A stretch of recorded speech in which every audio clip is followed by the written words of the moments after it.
Welcome, folks, back to part 2 of chapter 5. So in part 1, we had essentially given ourselves the foundation to kind of understand in more detail what might be happening in a metabolic process.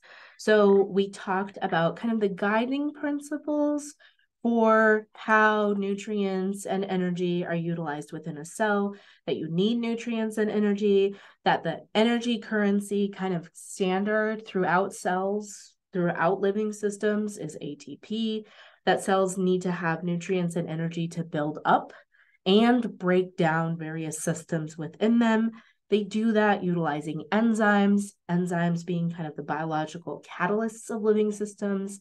And the goal is that they continue to be able to grow and reproduce and maintain their homeostasis, right? And we talked more specifically kind of about each of those parts, like what is metabolism, what is anabolism, what is catabolism, what are enzymes, how are they kind of controlled by the cell, how do they work, what kind of conditions do they need to exist in, right? And all of those processes happen in coordination with enzymes and ATP.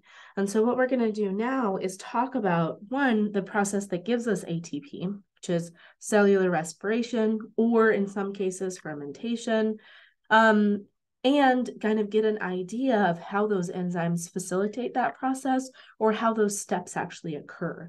Even though these are complex processes, we'll get an idea of how they kind of proceed.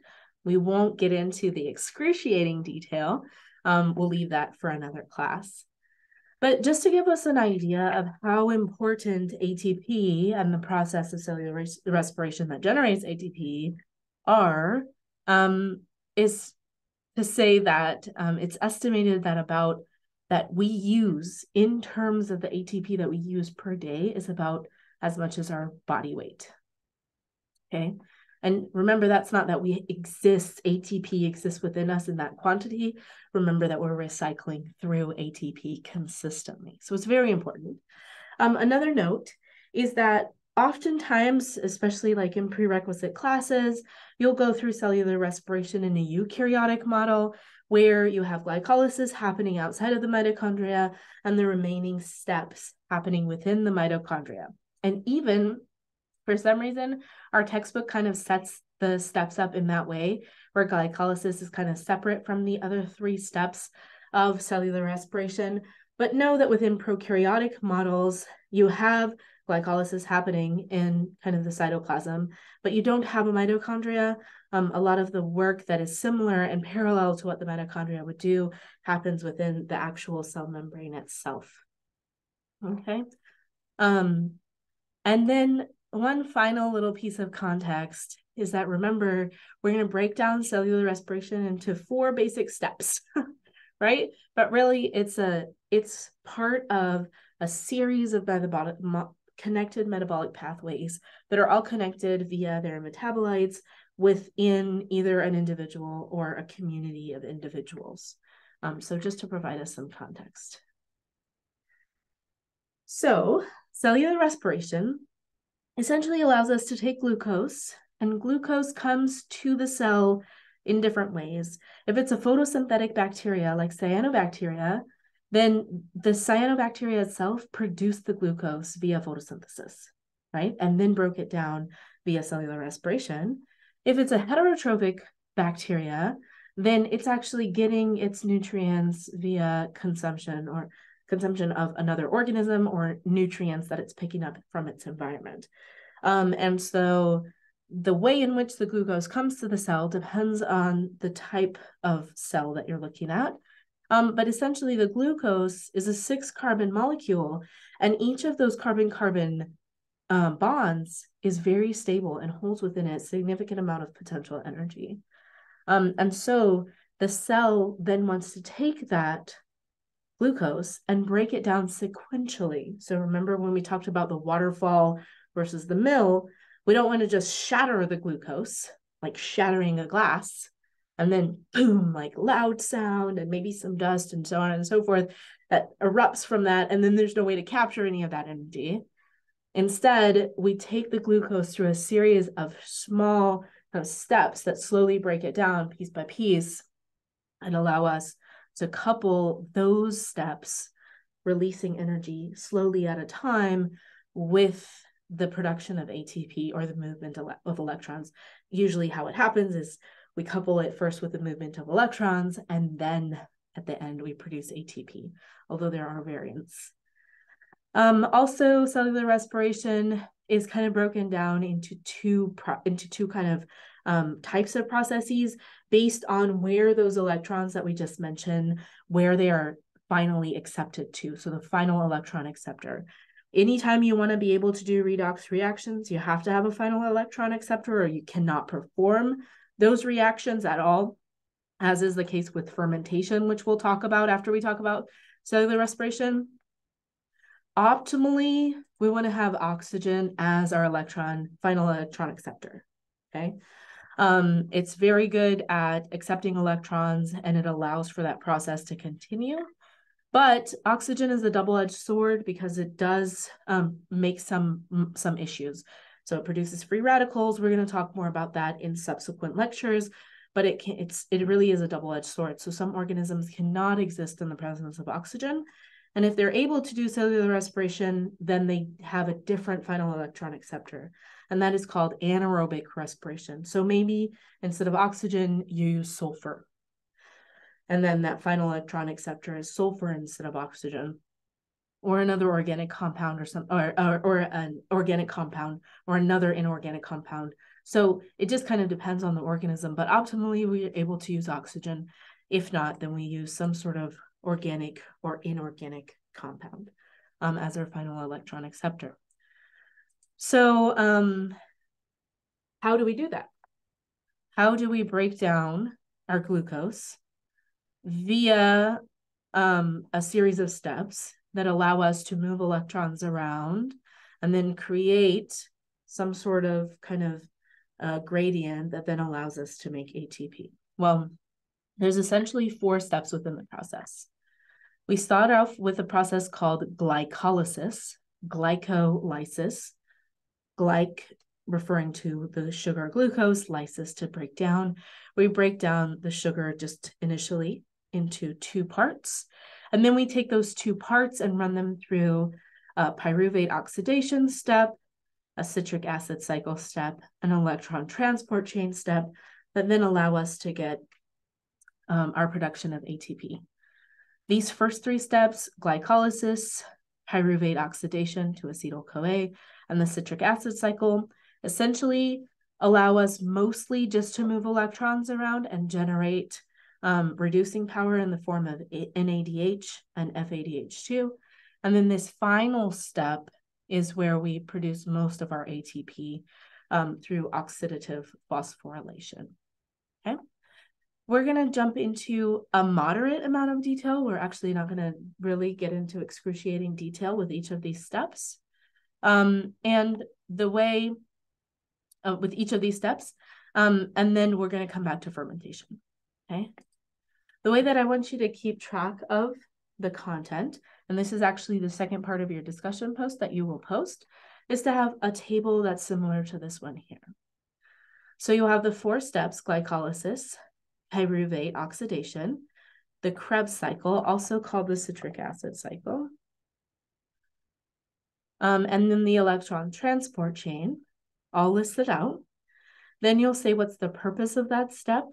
You'll keep track of the carbon-carbon bonds that are broken, because it is those carbon-carbon bonds that, when they are broken, release energy that's coupled with either reducing power, the production of NADH or FADH2, or the production of ATP itself. Okay, so we'll keep track of that. And then we'll keep track of the production of ATP, NADH, and FADH2. And then have like a note section as well. Okay. Okay, so that first step of glycolysis, you can see here, is where you're going to take the 6 carbon molecule of glucose and break it at one point, one of the carbon-carbon bonds, into 3 carbon molecules. And that is going to release enough ATP that you're able, enough energy that you're able to produce a net of 2 ATP, and we'll talk about that in a second, as well as 2 NADH molecules. But the 2 3-carbon molecules that are left at the end of glycolysis, which are called pyruvate or pyruvic acid, they still hold a significant amount of energy. And so those will move through the next couple of steps so that we can release the energy from them. And so just a note, the level of detail that you see in this video is not what you need to know for the exam. What you need to know is that table that I'm giving you. But I want you to see that each separate, like each metabolic process, like glycolysis, is actually a series of many distinct reactions that involve many distinct enzymes within that, right? So they're a metabolic process within themselves. And at the end of glycolysis, then we have our pyruvic acid, our pyruvate, and we have 2 ATPs and 2 NADHs. Okay.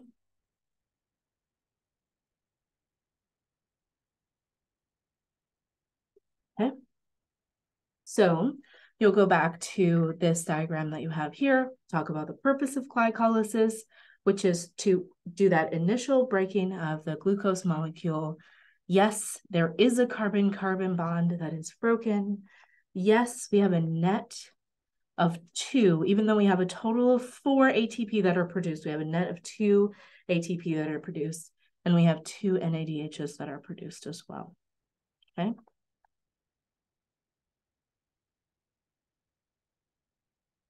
And then once we have our pyruvate, we move it into the next 3 steps of cellular respiration.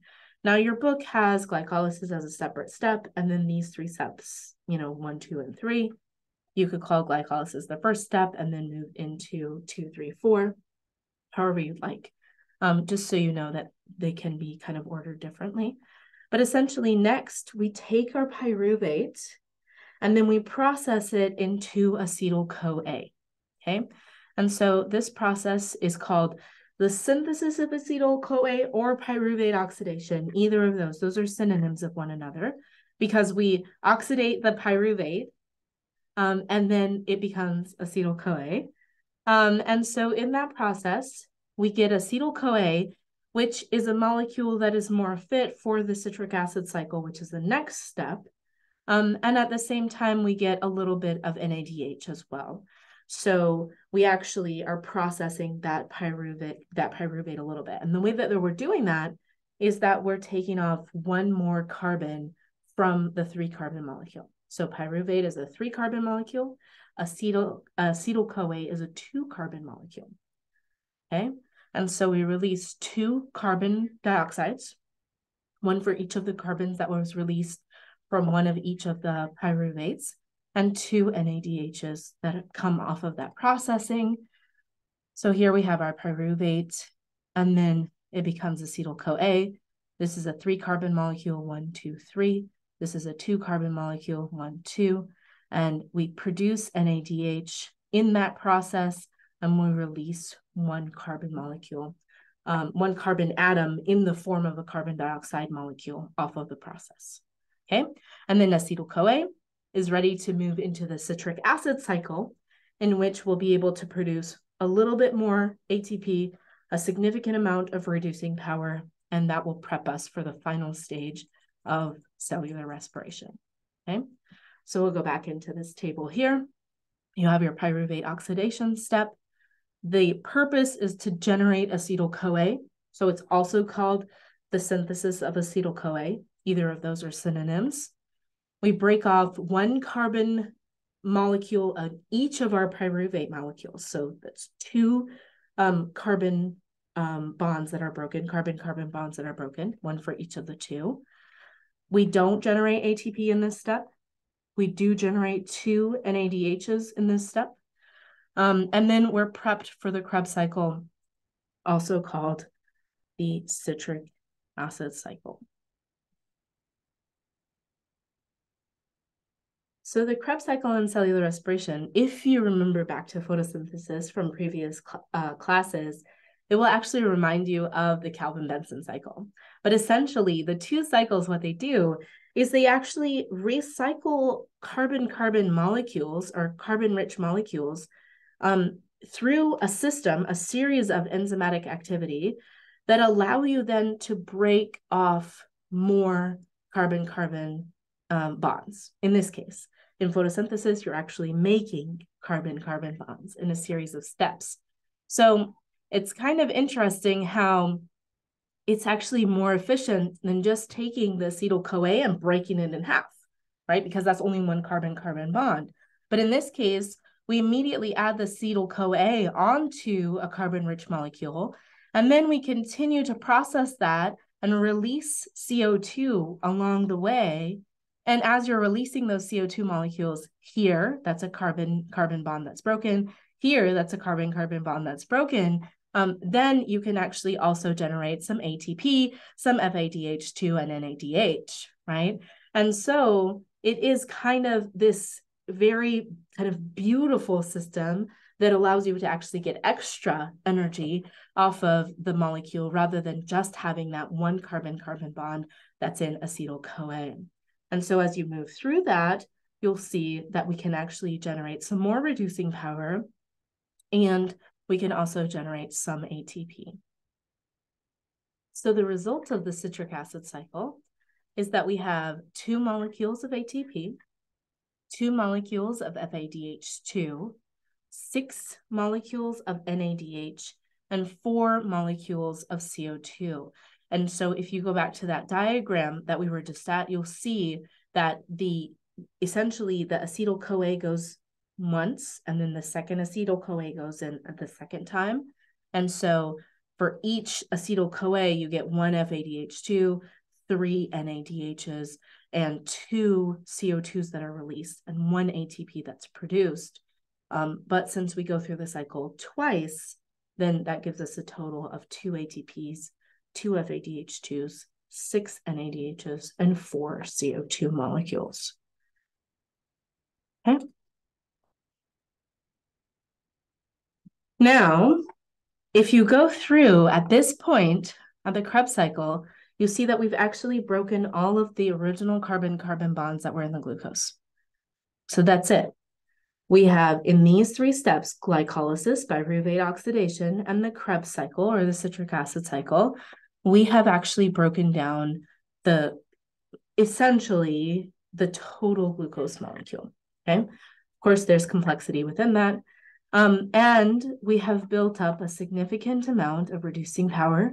So we have 2 NADHs that were released in glycolysis, 2 NADHs that were released in pyruvate oxidation, 6 NADHs that were released in the Krebs cycle.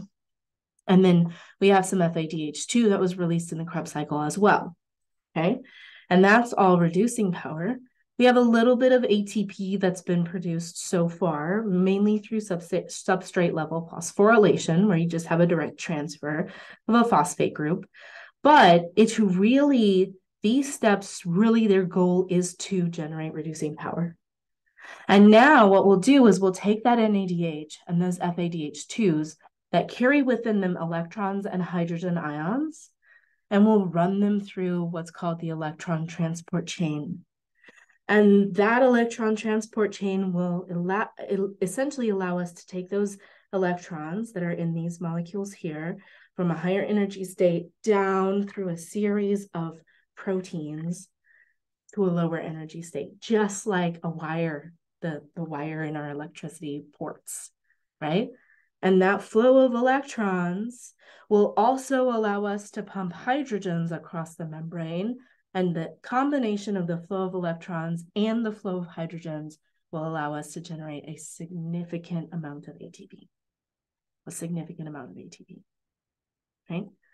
And so if we go back to our bucket brigade example, essentially what we do in the electron transport chain is we split the NADH molecules and the FADH2 molecules. NADH carries in it 1 electron, whereas FADH2 carry 2 electrons, but the FADH2 electrons are a little bit slightly less energized than 1 NADH electron. And so then those electrons are passed through a series of membrane-bound proteins that then just transfer the electron from a higher energy state to a lower energy state, higher energy state, lower energy state, at the same time pumping hydrogen through the membrane. So if we go back to our bucket brigade here, as these guys are passing the electrons through, imagine that they're not just individuals, but they're actually gears. And each time they pass an electron, they actually spin the gears. And it's that spinning of the gears that also allows for a hydrogen gradient to be built up, so that as the gears spin, when the electron is brought through, hydrogen is also pulled through. As the gears spin, when the electron is brought through, hydrogen is also pulled through. And so you end up with both an electron flow and a hydrogen gradient. Similar to kind of what's happening in this video, where the flow of the gears right here is actually pumping a secondary whatever substance. In our case, it's the flow of the electrons pumping the hydrogen ions, okay? And so it is that combination of electron and hydrogen flow that then allows us to build up a hydrogen gradient between the two sides of the membrane. And then we have this very just beautiful, it actually almost looks like a little mill on one side, this beautiful enzyme called ATP synthase. So it's an enzyme that synthesizes ATP, because ACE represents enzyme, synthase referring to synthesizing, and ATP being what is being synthesized. So we can break down that word. And so as the hydrogens are stuck in that gradient on the other side of the membrane, then they find a way through at the ATP synthase, because the ATP synthase provides a portal for them. And as they flow through, they literally turn this cute little turbine within the ATP synthase, and that allows for oxidative phosphorylation. So the phosphates are not coming off of the molecules, any of these molecules. They're just in the cell, those organic phosphates, and they're being reattached to the ADP, right? So before, when we had substrate level phosphorylation, it was actually molecules within the metabolic process that had a phosphate, and they were donating that phosphate to ADP. But the bulk of how we produce ATP is just a recycling process. We have inorganic phosphates just floating around internal to the cell, and they're reattached onto the adenosine diphosphate molecule to make an adenosine triphosphate molecule using these ATP synthase enzymes, okay? So you can see that here. Many organisms utilize systems called electron transport chains to generate usable energy in the form of ATP. Electron transport chains consist of a series of membrane-bound proteins contained in the plasma membranes of prokaryotes and the inner membranes of mitochondria of eukaryotes. As electrons are passed along the chain, the energy released is used to pump protons across the membrane. This active transport produces a proton gradient, which can be used to generate usable energy through a process called chemiosmosis. It's helpful to think of a proton gradient as water held behind a dam. Much as dams can drive turbines and generate electricity by allowing water to flow from a high area to a low area, cells can generate usable energy by allowing protons to flow from areas of high concentration to areas of low concentration. This diffusion of protons across the membrane provides the power for ATP synthase to generate ATP.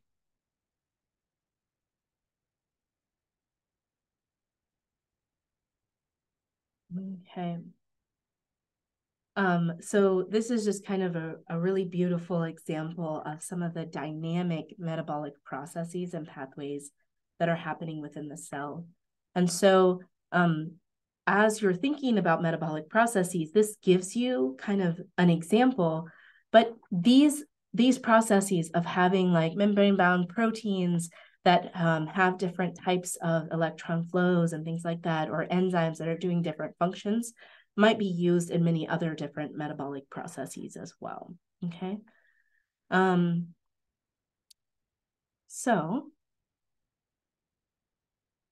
in terms of the electron transport chain and that oxidative phosphorylation that allows for us to generate ATP, this is really where the bulk of ATP is produced, okay? As long as you have a final electron acceptor. Optimally, you have oxygen as the final electron acceptor. When it accepts the electrons, it becomes water because it takes electrons and hydrogens with it. So you can see that here. Okay. The electrons here, they have to go somewhere. They're connected with oxygen and also some of the hydrogens, and they produce water.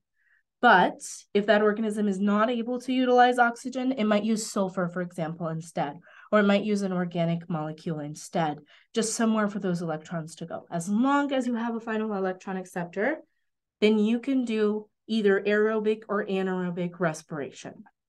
And you can generate upwards of 30-something ATP just in this electron transport step alone, right? So if we go to our table, this last step here, the electron transport chain, is where we really produce the bulk of our ATP. We produced a little bit so far, a little bit, but here is where we produce 30-something ATP. Now, it depends on the organism and it depends on its environment. Maybe it's 30, maybe it's 40.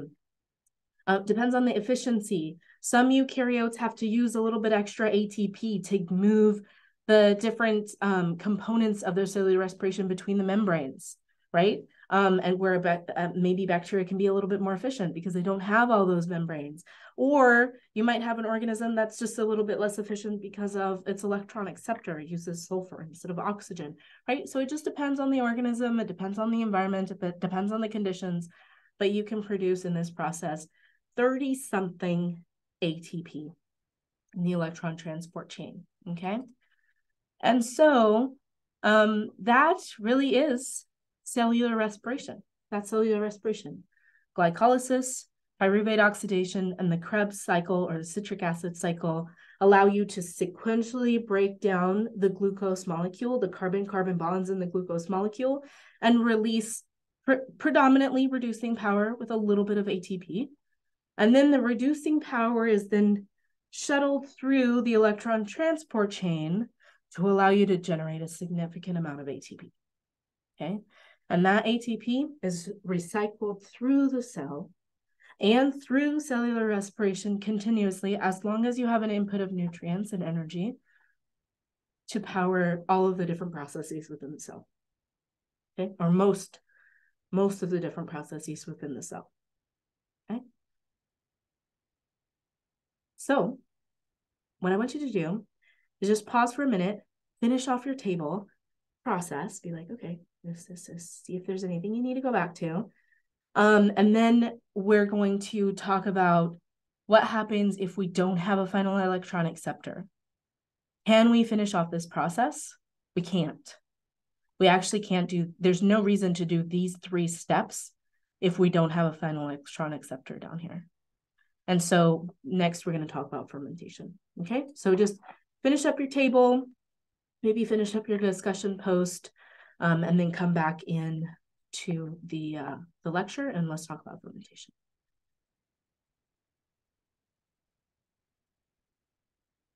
Okay, welcome back. So we said, well, we need to rewind a little bit, right? If we're talking about cellular respiration, then we're really just taking this glucose molecule and we're breaking it down step by step, and we're releasing a significant amount of energy. We get like 30-something ATP, maybe even 40 ATP out of the process because those 6 carbons in glucose and all of those carbon-carbon bonds hold a significant amount of energy, right? But if we rewind and say, well, how about if I don't have a final electron acceptor? And there are organisms that don't have a final electron acceptor. The biggest reason is because they can't interact with oxygen. We said, you know, a trailer to some things that we're going to talk about later in the term, that oxygen is a double-edged sword because it produces free radicals that can actually damage the cell. One of the reasons why we age, actually. And so some cells, some microorganisms just won't interact with oxygen, period. They just won't. And they don't have a final electron acceptor. Or maybe it's an organism that can do cellular respiration, but its cellular respiration is maxed out and it still needs more energy. So it needs a fallback process, right? And so there's a secondary, kind of a parallel process that's abbreviated that essentially only allows us to do glycolysis and none of these three other steps, not pyruvate oxidation, not the Krebs or citric acid cycle, and not the electron transport chain, okay? Because there is no final electron acceptor. That process is called fermentation. And so that is in organisms that don't have the final electron acceptor. And just to go back to that that bucket brigade example, if they did that electron transport chain, eventually they just max out because there would be no final, the last person wouldn't dump the bucket and they would just get stuck with all of these electrons. And so there's really no use, there's no reason to go through that series of steps when you have nowhere to kind of give that electron to. And so instead, we just do glycolysis. So this is what fermentation looks like, is just taking the glycolysis step where we have the glucose broken down into pyruvate, and then the pyruvate is processed into different things. And it depends on the type of fermentation, right? So you have different types of lactic acid fermentation where you might have just lactic acid produced, or you might have lactic acid and a gas produced. You might have ethanol fermentation. You might have butyric acid fermentation. You might have acetic acid fermentation. And actually, some of these are familiar in foods, and we're going to talk more about this in lab, and we're going to continue these discussions throughout the term. So lactic acid fermentation is common in things like pickles and yogurts and things like that. Acetic acid is how we produce vinegar, the acetic acid fermentation. Ethanol fermentations are how we produce alcohols, right? And so the reason why alcohol or vinegar, these are products, is because they still actually have a significant amount of energy in them. Actually, in my master's degree, we looked at the processing of organic waste, so wasted food, and we looked at potentially skewing the microbial community, because the process that we did was not compost. It was a microaerobic fermentation called bokashi, and it had a significant amount of different types of organisms in there that were doing fermentative processes. And we were looking at skewing the community, the microbial community, where we were kind of preferring microorganisms that produce butyrate or butyric acid, which is smelly, but it is a really great biofuel, right? And the reason it's a biofuel, the reason I can put it in my car, is because it still has a significant amount of energy in it. So these microorganisms that are doing fermentative processes, you'll meet them in the lab and you'll meet them throughout the term. And you have different organisms are able to utilize different sugars and produce different products. So glucose and other sugars, and produce different products, lactic acid, acetic acid, ethanol. I think I have another diagram here. And those different products, they are products where they have value in them because they still hold within them a significant amount of energy. But that organism is not able to go through the whole cellular respiration process, and therefore they miss out on a significant amount of that energy, right? So fermentation essentially just produces the ATP that's produced in glycolysis. So how many is that? Right, a net of 2. You put in 2 and you produce 4 and you get a net of 2 compared to like 30 something, right? So some organisms are just only able to do fermentation. They're not able to do cellular respiration, and we benefit from that, right? So when bread rises, yeast are actually, first, they're doing cellular respiration when there's oxygen present. And then as that oxygen becomes more and more utilized up, they can actually switch to fermentation. And so that's why yeast and other communities in like a sourdough production, for example, that mix of different organisms doing different processes is what gives you that really amazing flavor. So some acids and some gases that produce the bubbles and all of that, right?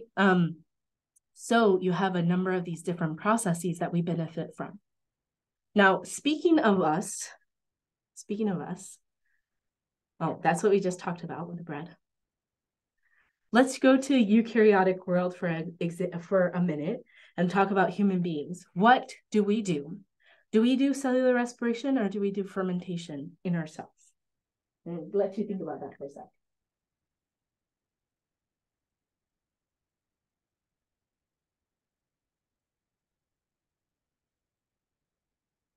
Okay. So maybe realize that this is kind of a trick question because predominantly we do cellular respiration in our cells. And so we ingest our food, we break it down in our mouth, in our stomach, that goes through our bloodstream to all of our cells. And then those components are used in cellular respiration to produce energy, right? ATP. And actually, our muscles are red because they have such a high concentration of mitochondria doing all of those cellular respiration processes. But if we continue to kind of exert ourselves, like these folks here, and we max out on our cellular respiration, then we can move into a lactic acid fermentation process. And that is why sometimes after a really good workout, we are miserable because that lactic acid, that acid builds up in our muscles and it's really, really painful sometimes. And it is because of that secondary fermentation process that we're doing as well. Okay. So that's fermentation for you. So maybe pause again and just review what is fermentation and compare it to cellular respiration. So fermentation being an abbreviated process that only includes glycolysis, and then that pyruvate is then kind of modified in different ways to produce ethanol, lactic acid, acetic acid, butyric acid, just depending on the organism. Okay. And then you get 2 ATP off of the process, which is good, but it's not great. But if that's all you can do, then that's all that organism can do, compared to cellular respiration, which we had just talked about. And then I want to kind of go over one more concept before we close our lecture today.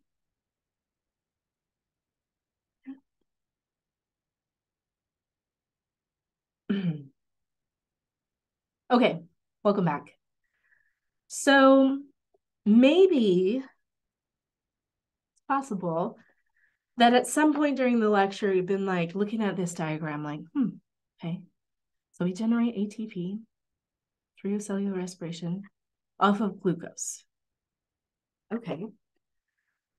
But last I checked, glucose is not the only thing I eat. Now, I know that table sugar is sucrose, but sugar is not the only thing I eat. So does that mean that only when I eat sugar or glucose, I'm able to generate ATP? Like what's going on with that, right? And that's a really great question. And the truth is, again, we keep on coming back to that complexity, is that when we consume our food, it has many types of macromolecules in it, and we utilize all of them. What our cell does is it takes the different types of macromolecules, lipids and nucleic acids and proteins and so on and carbohydrates and so on and so forth, and it modifies them so that they're inserted at the appropriate step within cellular respiration. So when we present to you cellular respiration, we give you this simplified version of cellular respiration, but our body is really doing a much more complex process that allows us to generate energy off of everything that we eat. Well, not everything. Of course, there are byproducts that we can't access. For example, really complex molecules like cellulose and things like that, that we can't access, but some microorganisms can, right? And so really our bodies and prokaryotes and organisms, they're doing a much more complex process. They're turning on and off parts of these pathways. In lab, we'll literally use an on-off switch for a sugar. If the sugar is present, the pathway is turned on. For arabinose, later on in the term. If it's not present, we turn it off, right? And we'll continue to talk about that in upcoming lectures as well. And so it's a much more complex process than just glycolysis, pyruvate oxidation, Krebs cycle, and electron transport chain, right? But it does give us a place to start, okay? And so I'm going to show you that here as a reminder of that complexity. Now that you've learned about different catabolic and anabolic processes of microorganisms, let's see how these fit together into a complete picture. Proteins can be broken down by protease enzymes into amino acids, which can be further broken down through the glycolysis and Krebs cycle pathways. Nucleic acids can be broken down by nuclease enzymes into nucleotides that can also enter the glycolysis pathway. Polysaccharides and other sugars can be converted into glucose and further broken down through glycolysis and the Krebs cycle. Lipase enzymes break lipids into glycerol, which enters the glycolytic pathway, and into fatty acids, which enter just prior to the Krebs cycle. Fermentation is also considered catabolism, since it converts pyruvic acid into other 2- and 3-carbon molecules, as well as carbon dioxide. Recall that anabolism is synthesis of complex molecules from simple molecules. Essentially, anabolism is the reverse of catabolism. Note that synthesis of proteins, nucleic acids, polysaccharides, and lipids is the reverse of their catabolism. The pentose phosphate pathway uses an intermediate from glycolysis to produce 5-carbon sugars called pentoses. These pentoses are then useful in synthesis of nucleotides. Photosynthesis is primarily an anabolic reaction, using light as an energy source to build complex molecules like glucose from carbon dioxide.